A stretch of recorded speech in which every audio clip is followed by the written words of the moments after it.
오늘은 사무엘하 3장 17절에서 27절까지 말씀인데요.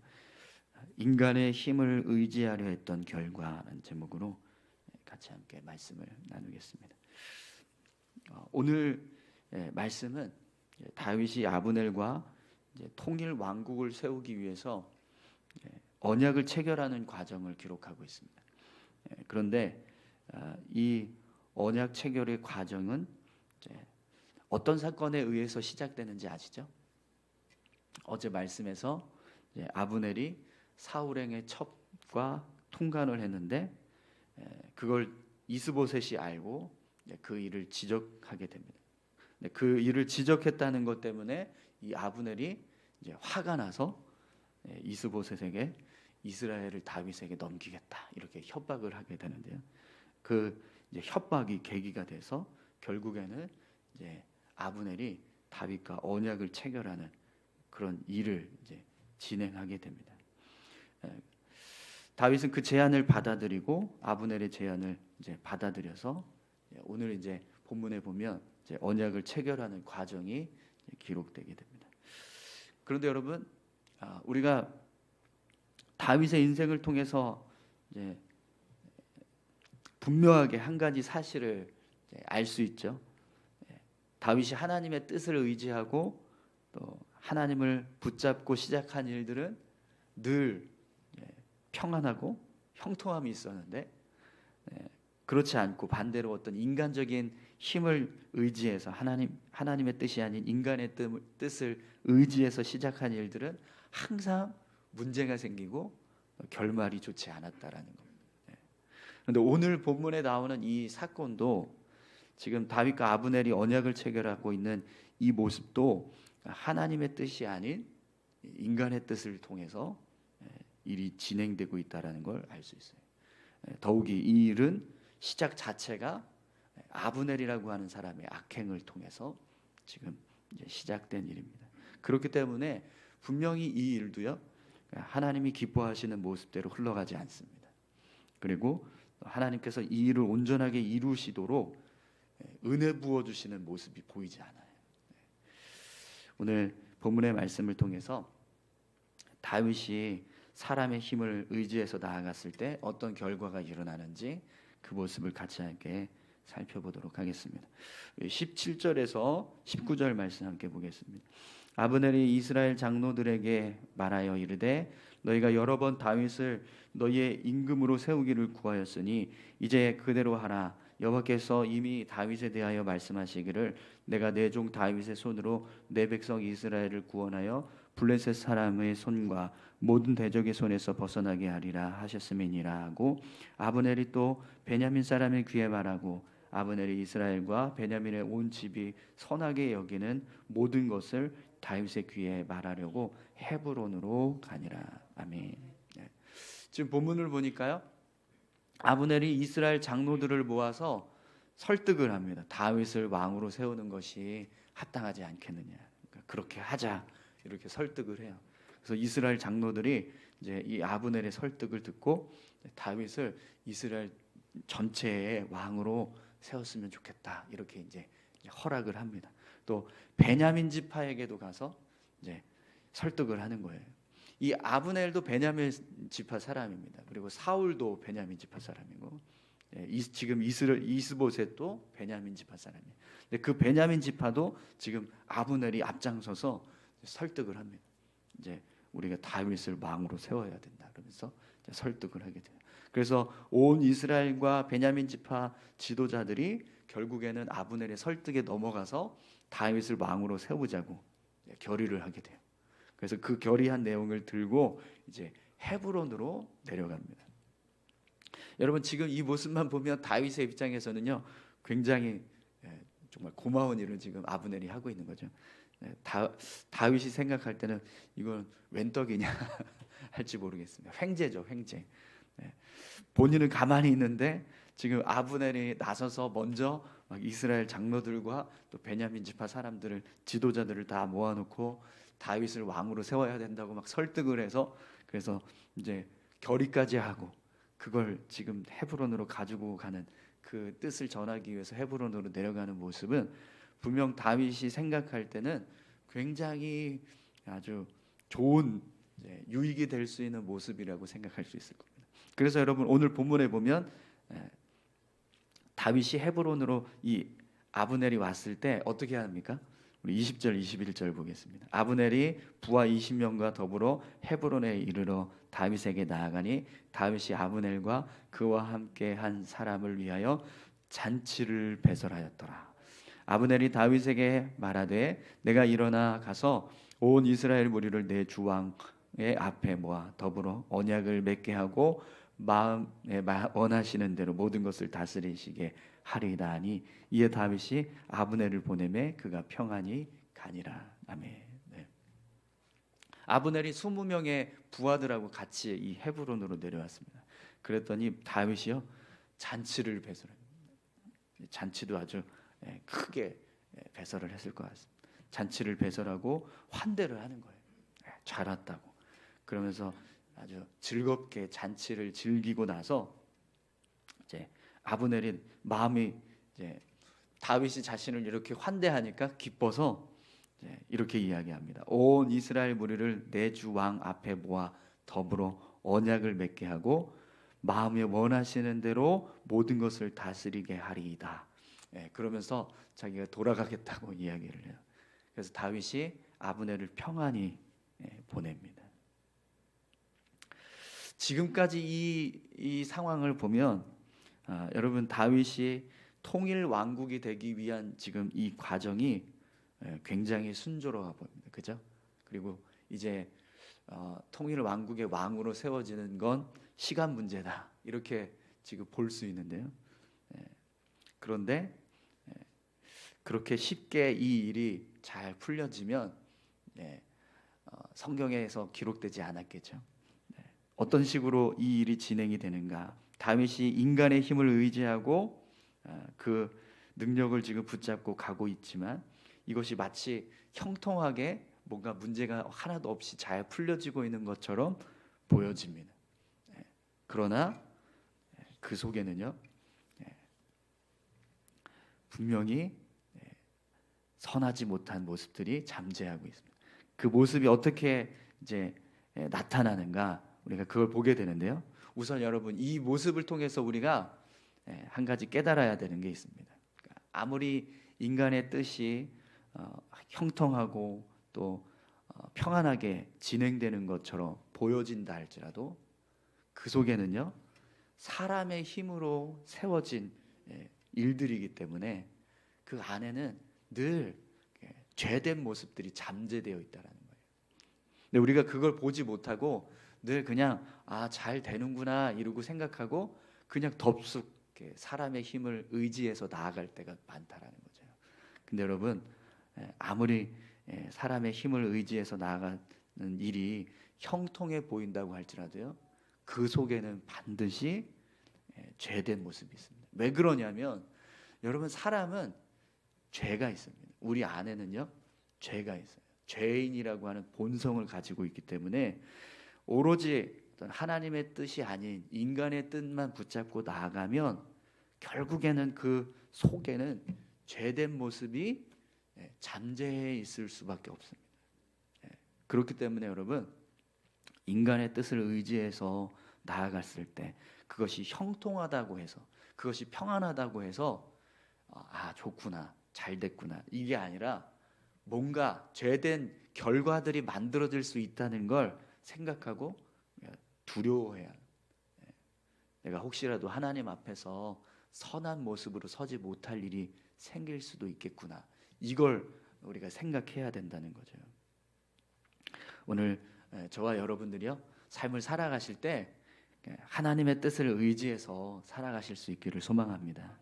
사람을 의지하면 사람의 뜻을 의지하면 그 속에는 분명히 어떤 죄된 모습들이 있습니다. 그러면 어떤 죄의 결과가 나타나는가 한번 보시죠. 22절에서 25절까지 말씀을 보겠습니다. 다윗의 신복들과 요압이 적군을 치고 크게 노력한 물건을 가지고 돌아오니 아브넬은 이미 보냄을 받아 평안히 갔고 다윗과 함께 헤브론에 있지 아니한 때라. 요압 및 요압과 함께한 모든 군사가 돌아오매 어떤 사람이 요압에게 말하여 이르되 넬의 아들 아브넬이 왕에게 왔더니 왕이 보내매 그가 평안히 갔나이다 하니 요압이 왕에게 나아가 이르되 어찌 하심이니까 아브넬이 왕에게 나아왔거늘 어찌하여 그를 보내 잘 가게 하셨나이까. 왕도 하시려니와 넬의 아들 아브넬이 온 것은 왕을 속임이라. 그가 왕이 출입하는 것을 알고 왕이 하시는 모든 것을 알려 함이니이다 하고. 네, 아멘. 여러분 본문을 보시면 아시겠지만 이 다윗과 아브넬이 언약을 체결할 당시에는 요압과 그의 신복들이 전쟁터에 나가 있었던 상황이었습니다. 그래서 전쟁을 치르고 이제 노략물을 들고 돌아왔을 때 누군가 이 요압에게 아브넬이 헤브론으로 왔었는데 다윗을 만나서 다윗과 잔치를 베풀고 다윗이 잔치를 베풀어 주고 그리고 그를 평안히 보냈습니다. 이런 보고를 해요. 그러자 요압이 어떻게 합니까? 다윗에게 가서 항의합니다. 어떻게 아브넬 같은 자를 그냥 평화롭게 보내실 수 있습니까? 그러면서 막 항의를 하고 있어요. 이 아브넬이 지금 다윗 왕이 어떻게 생활하고 있는지 그걸 염탐하게 정탐하기 위해서 온 거지. 다윗 당신과 어떤 평화로운 어떤 협정을 맺기 위해서 온 게 아닙니다. 왜 그걸 모르십니까? 그러면서 이제 항의하는 모습을 보여주게 됩니다. 여러분 요압이 다윗에게 이런 항의를 하는 이유가 뭔지 아시죠? 그의 동생인 아사엘이 이 아브넬의 창에 찔려서 죽었기 때문에 그렇습니다. 요압은 아무리 이 아브넬이 다윗을 위해서 이스라엘 장로들과 베냐민 지파를 설득하고 또 왕으로 세워주겠다고 그렇게 협력하는 어떤 그런 일을 해도 그냥 아브넬 자체가 선하게 보이지 않는 거예요. 그런데 여러분 이 상황이 그냥 이렇게 다윗에게 요압이 와서 항의하는 정도로 끝났으면 문제가 되지 않는데요. 어떤 일이 일어나는지 한번 보세요. 26절에서 27절 말씀 보겠습니다. 이에 요압이 다윗에게 나와 전령들을 보내 아브넬을 쫓아가게 하였더니 시라 우물가에서 그를 데리고 돌아왔으나 다윗은 알지 못하였더라. 아브넬이 헤브론으로 돌아오매 요압이 더불어 조용히 말하려는 듯이 그를 데리고 성문 안으로 들어가 거기서 배를 찔러 죽이니 이는 자기의 동생 아사엘의 피로 말미암음이었더라. 아멘. 요압이요 다윗 몰래 아브넬에게 전령을 보냅니다. 그래서 헤브론으로 돌아오게 만들었어요. 은밀히 아브넬과 대화를 나누는 척하면서 그리고 아브넬을 칼로 찔러 죽입니다. 배를 찔러서 아마 칼을 찔렀을 때 배가 간통됐을 거예요. 그러니까 이 아사엘을 창으로 찔러서 죽였을 때 그 모습을 생각하면서 요압이 이제 아브넬을 살해하는 거죠. 여러분 오늘 이 본문의 내용을 보면 지금 요압의 이런 행동은 동생인 아사엘의 피로 말멈이었더라라고 기록하고 있습니다.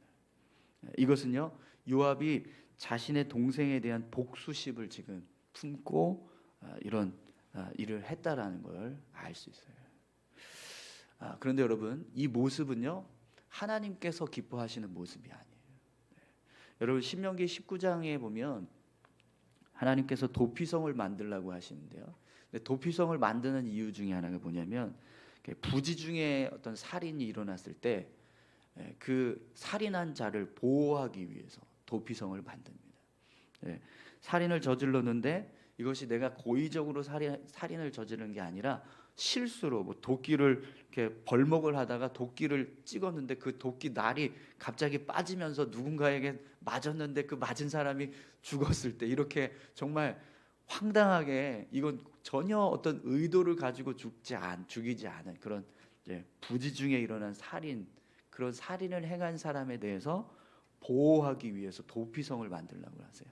그리고 그 도피성을 이제 이스라엘 백성들이 거주하고 있는 성읍에서 가장 가까운 지역에 최대한 서로 이렇게 잘 도망칠 수 있는 그 거리의 상에다가 도피성을 만들라고 말합니다. 그래서 도피성으로 도망가기 전에 그 이제 죽은 사람의 어떤 가족이나 누군가가 복수하기 위해서 그 살인자를 죽이는 일이 일어나지 않도록 하라고 그렇게 말씀하시거든요. 도피성을 통해서 살인한 사람이 있더라도 그 사람이 정말 고의적인 살인을 했는가 아니면 부지중에 일어난 살인인가를 판단해서 그래서 징계할 수 있게 하라는 거거든요. 그리고 여기에는요, 무조건 누군가를 죽였다고 해서 우리가 스스로 그 원수를 갚거나 그 복수를 해서는 안 된다는 걸 하나님 말씀하시는 겁니다. 그런데 지금 요압이 아브넬을 죽인 모습은 어떤 모습이죠? 왜 죽였는가, 어떻게 해서 죽었는가 이런 정황을 전혀 지금 살피지 않고 그냥 복수심에 의해서 살인을 하는 거예요. 그러니까 이 모습 자체가 원수 갚는 일을 했다라는 겁니다.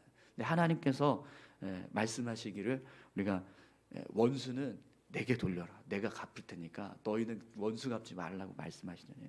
근데 그걸 지금 요압이 자기 스스로 해결을 했다라는 거죠. 분명히 이 모습은 이제 하나님 앞에서 선한 모습이 될 수 없습니다. 그러니까 이런 결과가 일어나게 된 이제 이유가 어디서부터 시작이 됐어요? 그러니까 아브넬과 같은 악한 사람이 악한 의도를 가지고 그 일을 시작했고 그걸 다윗이 또 붙잡았습니다. 그 결과가 지금 이런 일도 일어났습니다. 그런데 문제는요, 이게 그냥 요압이 아브넬을 이렇게 죽이고 복수가 끝났다 이것으로 이제 상황이 종결되면 다행인데, 문제는 아브넬이 지금 뭘 하기 위해서 왔죠? 이스라엘 장로들 다 모아놓고 베냐민 지파 사람들 다 모아놓고 우리 다윗을 왕으로 세웁시다, 이거 지금 협력시키려고, 그래서 다 설득시켜서 이제 다시 다윗이 어떤 이야기를 했는지를 돌아가서 들려주고 이제는 진짜 다윗을 왕으로 세우기 위해서 가는 길이었단 말이에요.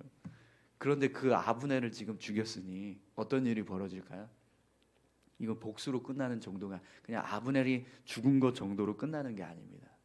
이제 자칫 잘못하면 유다 왕국과 이스라엘 왕국이 전쟁이 치러지는 상황이 벌어질 수도 있는 거예요. 그렇죠? 네. 사람의 힘으로 일이 시작되니까요, 이렇게 결과가 좋지 않습니다. 여러분, 우리 앞에서 말씀을 드렸지만 이 모든 일은 이미 예견된 일입니다. 왜냐하면 아브넬의 모습과 다윗의 모습은 분명 하나님의 뜻이 아닌 인간의 뜻을 의지해서 일을 시작하고 있기 때문에 그렇습니다. 그렇기 때문에 결국에는 이런 결과가 나오게 된 거죠. 이 모습은요, 당연한 모습인 거예요. 여러분, 오늘 저와 여러분들의 삶이요, 하나님의 뜻을 의지하고 또 그 뜻을 붙잡고 살아갈 수 있기를 소망합니다. 우리가 아무리 정말 인간의 어떤 방법이 좋더라도, 인간의 뜻이 아주 좋아 보이더라도 그걸 붙잡고 의지해서 나아갔을 때 결국에는 이런 일들이 일어날 수 있다라는 걸 우리가 기억하고, 하나님의 뜻을 붙잡고 나아갈 때, 하나님을 의지해서 나아갈 때 가장 형통하고 또 평안한 삶을 살아갈 수 있다는 것을 여러분 기억하시면서 우리가 믿음의 삶을 살아가실 수 있기를 소망합니다. 우리 다 같이 함께 기도하시겠습니다.